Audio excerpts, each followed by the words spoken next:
So that means that we have completed.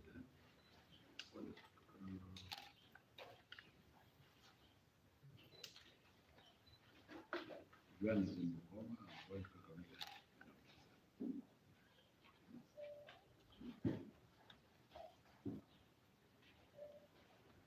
Tuliingiza lakini despite the problem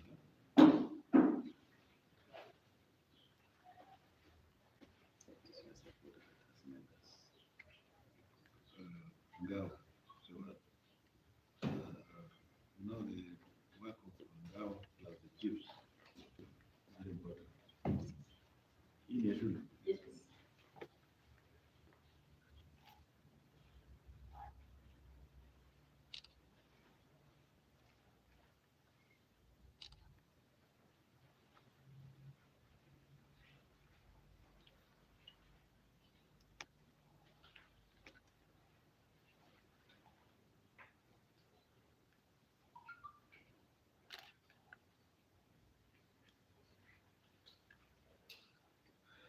When we started, do you think we convinced Resistance at the ICD. the idea is to get a public?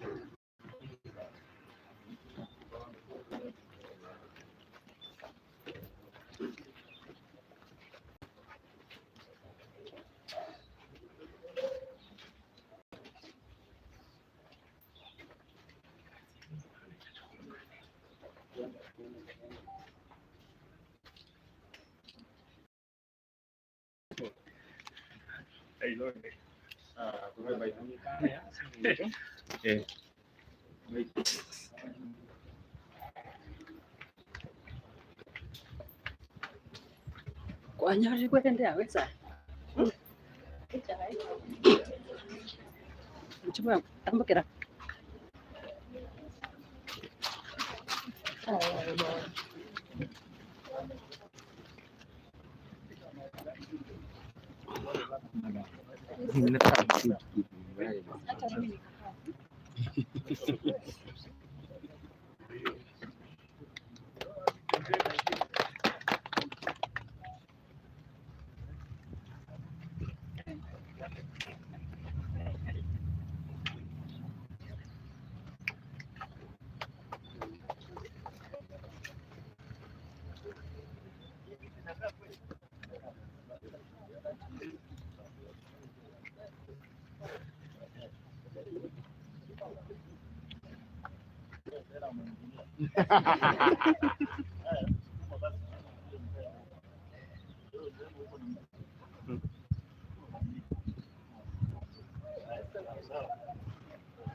Want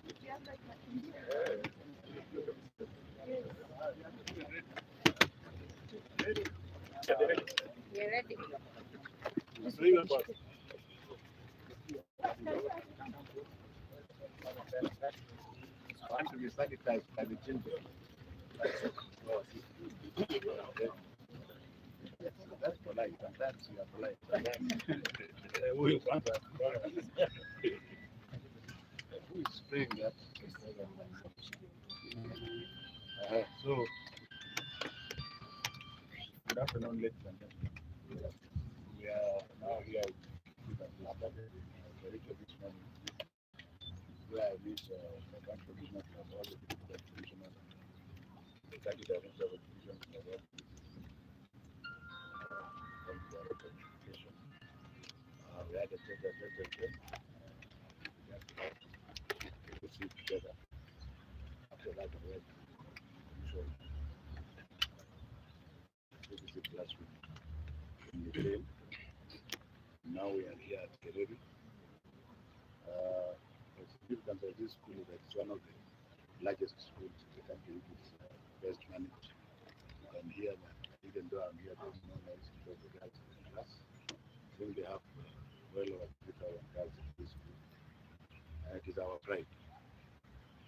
The second point is that now I can proudly say without any fear of contradiction that my region, which is the Nanga region, is also now 100%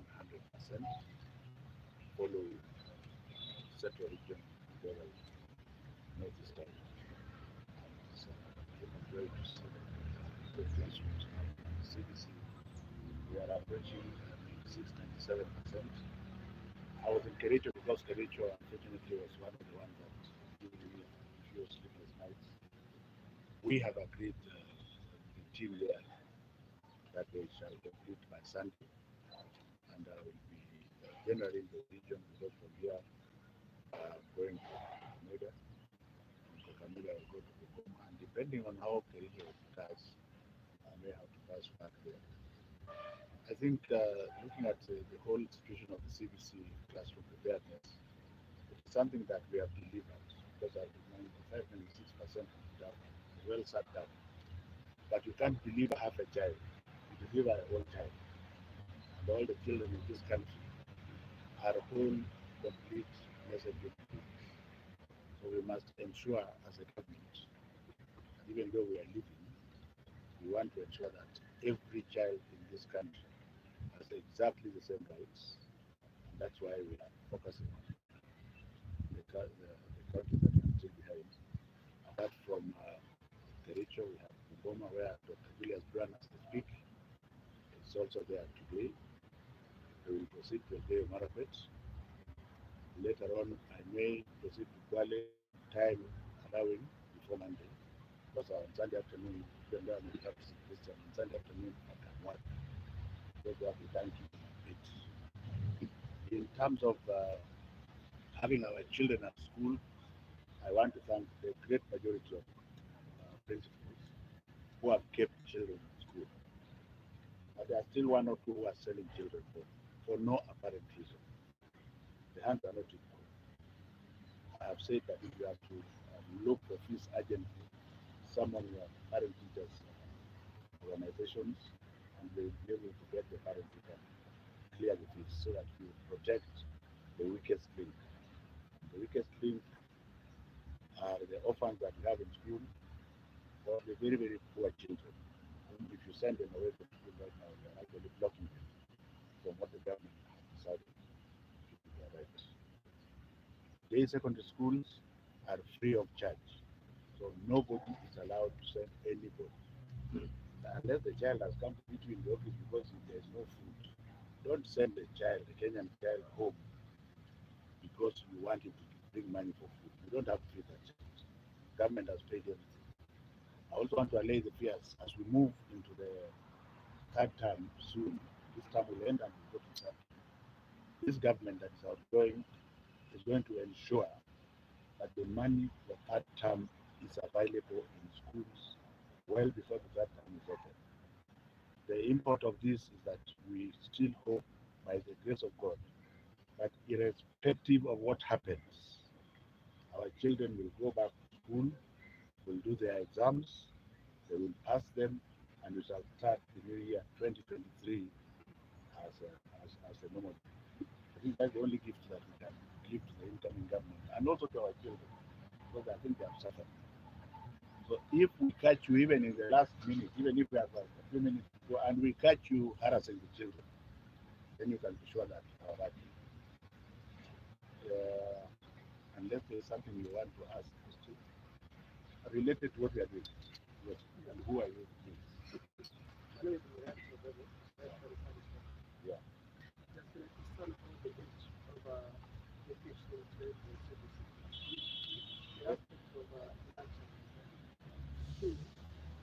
What a call the name come as what is not a point. That one, that question about the age of the children. I get very embarrassed because I believe that the media people are some of the most intelligent people in this country. Yesterday in Nairobi, I expressed myself on this in the general public and stated that I have been involved with our exam processes for the last 7 years directly, and I've been presenting results to the social defenders for the last 7 years. And I gave examples that even in the last exam, we have more than 30,000 children who are below age, which is 12 years and below. And as that cohort, when you follow them control, they even do better than the older ones. So I said, you are creating something out of nothing.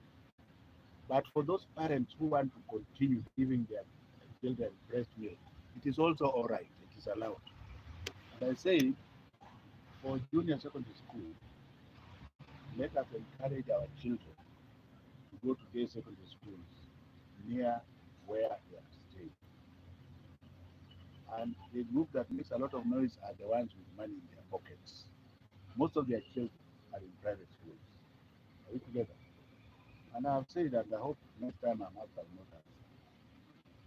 I say that for those children in private schools who have converted, many private schools have converted to junior secondary school, the parents can leave their children there. And my reasoning has been that the cutthroat competition that we expect is coming in year 9. It is not in year 7. Are we together? So if you want your child to be near you, look for a day school near yourself. But if you are bold enough, like those other bold parents who send their children to far away schools and they basically behave, nothing happens. The bottom line is that it is you, the parent, who has to train your child to be able to understand all the issues in this country. If you are a remote parent, then I can't help you. If nobody else has another question, then we will ask the second one and last.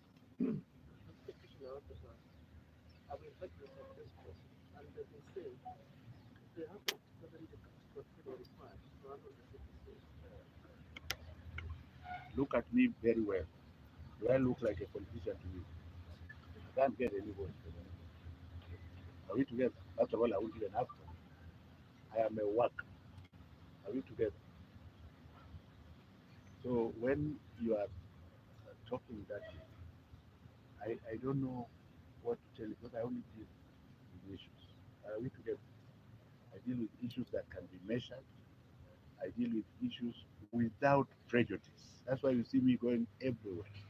I am like a free bird. I go to every part of the country. Because these children that are standing before me here, do they look to you like politicians? Do they? If they are not, I am serving them. And I want to thank the government for allowing me to serve without prejudice. Are we together? So anything that is political, you leave to the political class. You can say that, but I'm serving a politician. Yes, I'm serving a politician who knew that I don't belong to a political party, and he wanted to tap from my expertise. Are we together? There are some people who are soft. I don't think I belong to that group. I belong to the slightly coercive but very gentle group that are very firm. Some people like it. The majority of people like it because you can then see the results. But even if you don't like it, you can still measure the results. And the example are the classrooms that we are building together. I keep challenging you. Show us who has built 10,000 classrooms in 8 months. Is there anybody? Now, if I say so, you say I'm bragging. I'm not bragging. I'm just telling you that when we focus on something, then perhaps we can do it together. There's one last question I will answer before I go. Kama hakuna ingine, I want to thank you very much, ladies and gentlemen, for your continued support. I think I have been here many times. I want to say that this world is like a stage for everybody. And my strength is that everybody has to understand, like I do, that when you have an opportunity to serve, just serve. Don't bother about tomorrow. Because tomorrow you might not even be there. It is God who will decide when you are going to be there. And finally, if you are a worker, you don't need to lobby for anything. If somebody wants you, the person will look for you. Are we together? Thank you very much. Certain times. Thank you. Yeah. Welcome back again.